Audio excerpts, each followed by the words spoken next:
Welcome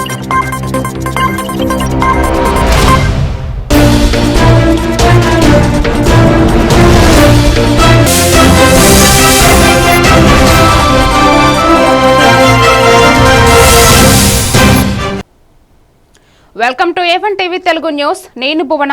ఇవాల్టి updates చూద్దాం.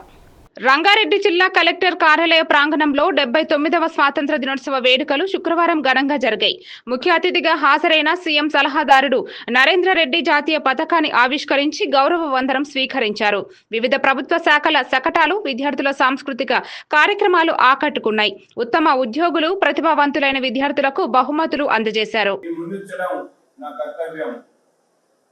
కొత్త ఆశలకు రెక్కనిస్తూ రాష్ట్ర ప్రభుత్వం ప్రతిష్టాత్మకంగా చేపడుతున్న ప్రాజెక్టు భారత ఫ్యూచర్ సిటీ. ఇది గౌరవ ముఖ్యమంత్రి రేవంత్ రెడ్డి గారి మానస పత్రిక. అద్భుత వారసత్వ సంపద, ఆధునికత మేలువైపుగా బెస్ట్ లివబుల్ సిటీగా ఇది రూపుదిద్దుకుంటుంది. ఇండియాలోని నగరాల్లో మేటి నగరంగా గేమ్ చేంజర్ గా నిలవనుంది. హైదరాబాద్, సికింద్రాబాద్, హైటెక్ సిటీలకు ధీటుగా 30,000 ఎకరాలలో ఈ ఫ్యూచర్ సిటీ అభివృద్ధి చేస్తున్నాం.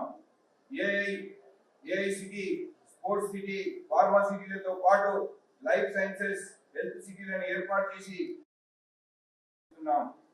గాను ఫ్యూచర్ సిటీ డెవలప్మెంట్ అథారిటీని ప్రభుత్వం ఏర్పాటు చేసింది. ప్రతిపాదిత రీజనల్ రింగ్ రోడ్ మరియు ఔటర్ రింగ్ రోడ్లను అనుసంధానించేందుకు రోడ్లను నిర్మించాలని ప్రభుత్వం నిర్ణయం తీసుకుంది. అందులో భాగంగా మన జిల్లాలో మొట్టమొదటిగా 300 అడుగుల వెడల్పుతో రేడియల్ రోడ్ను 4,000 కోట్ల రూపాయలతో